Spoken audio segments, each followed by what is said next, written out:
Bingkai, cerpen karya Kurnia Effendi.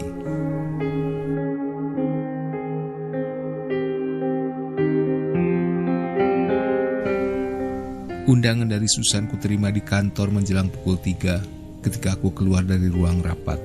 Rencana menyeduh kopi untuk mengusir kantuk segera terlupakan. Perhatianku tersita pada amplop yang didesain sangat bagus. Saat kubuka sampul plastiknya, telepon di mejaku berdering. Aku mengangkat telepon tanpa menghentikan upayaku mengeluarkan art carton yang dicetak dengan spot ultraviolet pada tulisan Bingkai. Selamat siang, dengan Dudi Auto Suryatama, sambutku automatically.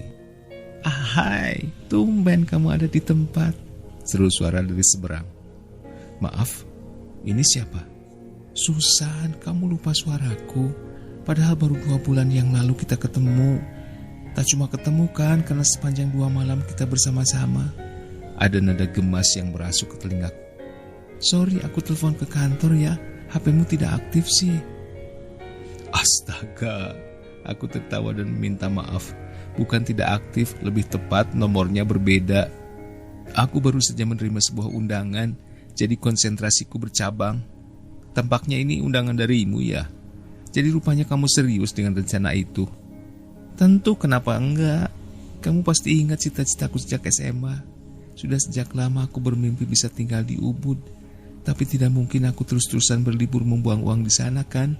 Jadi kuputuskan untuk mendapatkan kepuasan batin sekaligus finansial. Aku harus bertepuk tangan untuk kegigihanmu. Hebat. Ini juga karena ada bara cinta yang terus-menerus membakar. Aku terkesiap mendengarnya.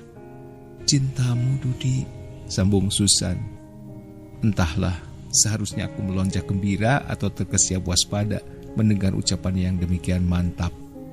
Tentu agak mengherankan jika seorang gadis Solo memekikan kata itu, bukan membisikkan, yang mudah-mudahan tidak sedang antre di depan kasir supermarket.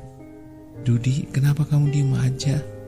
Oh, sorry, sebenarnya aku mau melonjak-lonjak, tapi tentu salah tempat ya. Di depan mejaku sudah ada yang nunggu nih, mau ngomongin pekerjaan. Oke sayang, aku akan telepon nanti, after office hour ya.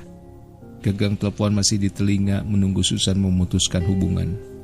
Bahkan setelah hubungan telepon terputus, seperti masih kudengar nada gembira Susan di telinga, rembes ke dalam hati. Aku menghela napas seperti keluar dari ruang yang pengap dan kusandarkan punggungku ke kursi yang lentur. Tak ada siapa-siapa di depanku.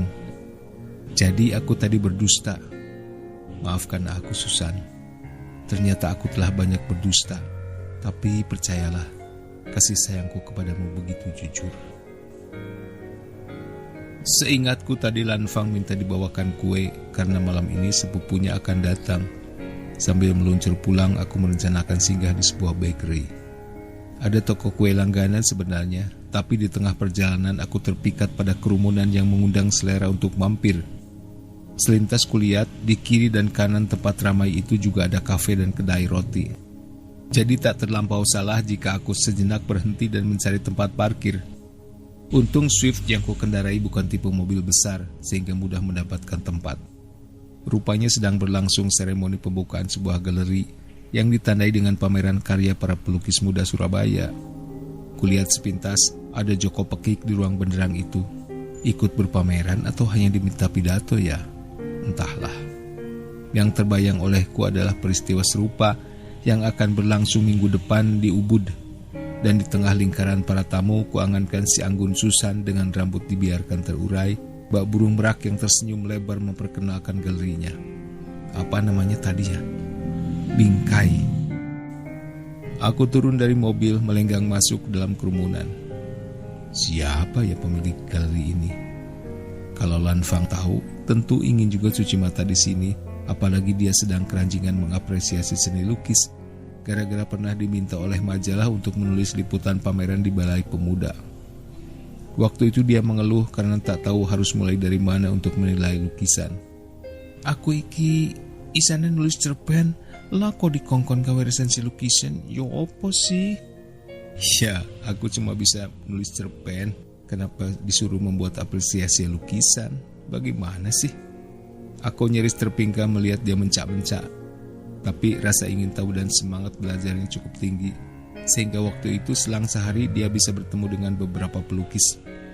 Bahkan hari berikutnya dia berhasil membuat janji dengan seorang kurator untuk berbincang-bincang. Seharusnya kini ia berterima kasih kepada majalah wanita di Jakarta yang pernah memintanya untuk melakukan itu.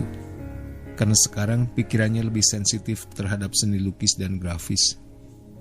10 menit kuhabiskan waktu di galeri yang berinterior minimalis itu.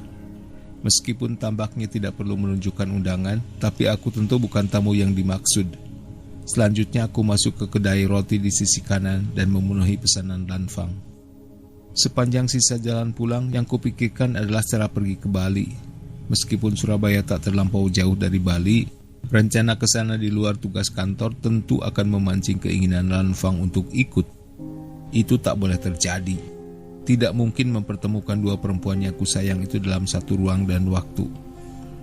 Bukan khawatir akan menjadi gagasan buruk sebuah novel bagi Lanfang, tetapi pasti menyebabkan tiupan badai yang kemudian merubuhkan perkawinan. Jadi mesti ada perjalanan dinas ke Bali. Barangkali agar tidak terlampau mencurigakan, isu itu harus keembuskan ke telinga Lanfang sejak dini, nanti malam sebelum bercinta. Dengan demikian tidak terkesan sebagai kepergian mendadak. Tapi, astaga, bukankah benak perempuan sering dihuni oleh akal yang fantastik? Bisa jadi karena waktunya masih lama, Lanfang membongkar tabungan dan berinisiatif untuk ikut. Dengan cara itu biaya penginapannya gratis, bukan? Keringat mengembun di keningku. Tiba-tiba pendingin udara dalam mobil terasa tak sesejuk biasanya. Mungkin sebaiknya kusampaikan sehari menjelang keberangkatan, sambil pura-pura mengeluh, kenapa perusahaan tidak pernah mempertimbangkan karyawan, seenaknya saja menugaskan keluar kota tanpa perencanaan yang matang. Aha, aku tersenyum membayangkan reaksi Lanfang yang akan menghibur dengan, ya sudahlah, namanya juga tugas. Tentu ada hal yang bersifat urgent di sana. Seraya mengelus pipiku, dan aku akan memeluknya dengan manja seperti bayi. Tapi tarikan pipiku berubah, senyumku beralih rasa cemas. Bagaimana jika Lanfang justru menyikapi dengan kalimat seperti ini? Ya sudah, biar tidak suntuk di sana, aku ikut nemenin. Malamnya kan bisa jalan-jalan ke kafe di Legian atau Kuta. Belokan terakhir menjelang tiba di rumah mendadak terasa tidak nyampan. Padahal tak ada polisi tidur di situ. Tapi aku berharap jarak yang kutempuh masih panjang dan perlu beberapa lampu merah agar sempat mengatur strategi yang paling masuk akal. Namun pikiran itu tercerabut sewaktu telepon selularku bergetar. Susan. Hai, aku lupa meneleponmu. Tadi ada kawan yang tanya ini itu soal acara di Ubud. Biar murah aku menggunakan event organizer milik teman SMP ku. Oh, no problem, kebetulan aku sudah di jalan raya. Ya sudah, aku paling benci lihat orang mengemudi sambil telepon. Sampai besok ya. Rasanya pipiku jadi basah oleh sentuhan bibirnya. Kumbuskan napas keras-keras dan mengharap rasa nyaman masuk ke dalam hati. Pagar rumah sudah di depan mata. Langit mulai gelap, lampu-lampu teras di kompleks perumahan sudah menyala. Dan seperti biasa, pembantu segera menarik geser gerbang besi yang warnanya sudah mulai pudar. Aku memarkir mobil ke carport. Ingat pesananku? Lanfang menyambut di pintu. Tentu cantik. Kuangkat tinggi-tinggi oleh-oleh titipannya. Terima kasih. Dipeluknya aku meskipun aroma tubuhku tak sesegar tadi pagi. Lalu jemarinya membuka dasi dari leherku. Mudah-mudahan itu bukan caranya mencari harum parfum lain yang mungkin menempel di bajuku. Mudah-mudahan. Yang tak ingin terjadi adalah Lanfang menemukan undangan Susan. Aku mesti menyimpannya di tempat yang jauh dari jangkauan Lanfang. Aku datang sehari sebelum grand opening Galeri Bingkai yang ternyata letaknya tak jauh dari Galeri Rudana. Tempat yang sungguh rupawan dan sesuai dengan selera Susan. Dia seorang pemilih yang baik. Dia pula yang memilihkan hotel ketika aku bertugas ke Solo. Kamu harus menginap di Lor-In, usulnya. Karena tempat itu memiliki banyak taman yang khas gaya Bali. Walaupun ketika sudah melebur di kamar tidur yang luas, nyaris tak berbeda dengan hotel lain. Ingatanku justru selalu tersangkut pada rambut Susan yang berulang kali memenuhi wajahku. Biasanya kesibukan yang membuat tubuh kami lembab itu akan berakhir dengan aromaterapi di seluruh kamar mandi. Harum cendana memenuhi bathtub. Cantik, belakangan ini kamu begitu sibuk. Aku menelpon Lanfang dari kantor. Ya, dalam seminggu ini aku harus sudah selesai memeriksa dan memberikan persetujuan pada calon bukuku sebelum naik cetak. Kenapa? Besok aku tugas keluar pulau, ke Lombok. Tapi mungkin singgah di kantor cabang Bali dulu. Aku belum sempat membereskan koper, bisa minta tolong. Oke, tak masalah. Kok mendadak? Berapa hari? Baru ku dapat surat tugasnya tadi siang. Sekarang aku harus mengambil tiket sendiri ke agen. Sekitar 3-4 hari, tergantung bagaimana kondisi network di Lombok. Ya wis, ojo bengi-bengi mulia. Kamu perlu istirahat malam ini. Tentu tidak akan larut malam, karena sebenarnya tiketnya sudah kupegang. Tapi yang penting aku tahu, Lanfang begitu sibuk membaca ulang naskahnya yang sudah disetting. Rasanya tadi Lanfang mengingatkan agar aku cukup istirahat malam ini. Tetapi yang dilakukan berbeda dengan sarannya. Ia menandai halaman buku yang sedang dibaca, menyurutkan lampu kamar hingga temaram, lalu masuk ke bawah selimutku. Cumbuannya selalu dimulai dari bibir, mungkin untuk mengingatkanku bahwa ia sesungguhnya tak hanya cerewet, tapi juga cekatan ketika pekerjaan larut malamnya dilakukan tanpa kata-kata. Sebelum tertidur, Lanfang membiarkan wajahku menyusup ke lehernya, ke dekat urat nadinya. Setidaknya ia tahu bahwa napasku terembus penuh cinta. Tetapi besok, begitu tiba di Denpasar, ku telepon Lanfang seperlunya. Selanjutnya aku akan menggunakan nomor lain. Hanya Susan yang tahu nomor itu. Bagaimanapun, berdusta itu mendebarkan. Aku memarkir mobil yang kupinjam dari kantor cabang di Bali. Senja baru saja lenyap. Ku dengar musik sayup gamelan Bali. Rupanya Susan telah mengemas suasana menjadi begitu etnik. Kulihat dinding teras galeri mungil itu dibuat dengan batu paras. Lantai batu alam membuat kesan natural lebih mendalam. Cahaya lampu yang menyiram beranda langsung memperlihatkan wajahku. Sehingga Susan yang seperti telah kuduga sebelumnya, anggun dengan rambut terurai dan mengenakan kain corak Bali, menoleh ke arahku. Senyumnya merekah, aku melihat matanya berbinar. Oke, teman-teman para undangan dan wartawan, kekasih yang kutunggu sudah tiba. Kita akan mulai acaranya. Aku agak kikuk, namun Susan meleburnya dengan pelukan yang begitu mesra. Ada beberapa bule yang hadir di sana. Justru membuat Susan tidak merasa sungkan mencium bibirku. Dan entah kenapa, para wartawan itu begitu gemar dengan hal-hal yang berlangsung sebentar tetapi berdenyar. Mereka memotret. Sejenak mataku silau. Namun ketika pelukan Susan lepas dan aku mencoba mengitarkan pandangan, di antara pengunjung kulihat seseorang yang sangat kukenal. Mataku masih terpengaruh oleh kilat lampu blitz, tapi tidak mungkin lupa wajah istriku.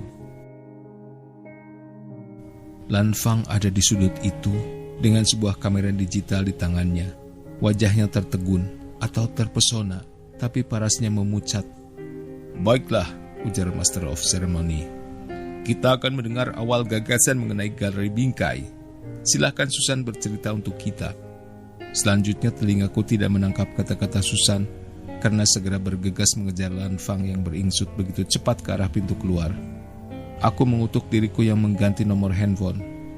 Pasti ia telah mencoba menghubungiku sejak kemarin. Apakah aku juga harus mengutuk majalah yang memintanya meliput acara ini? Bukankah dia sedang sibuk dikejar batas waktu oleh penerbit bukunya? Lanfang, aku memanggil. Di luar sunyi, tapi tidak dengan degup jantungku yang gemuruh. Nama bingkai kupilih karena suara Susan semakin sayup. Sementara di taman yang separuh gelap itu, aku mencari degup jantung Lanfang.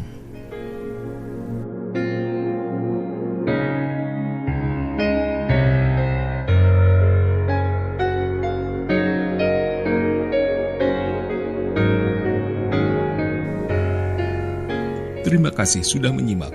Tata dan Nami Harja pamit. Selamat menikmati hari yang menyenangkan.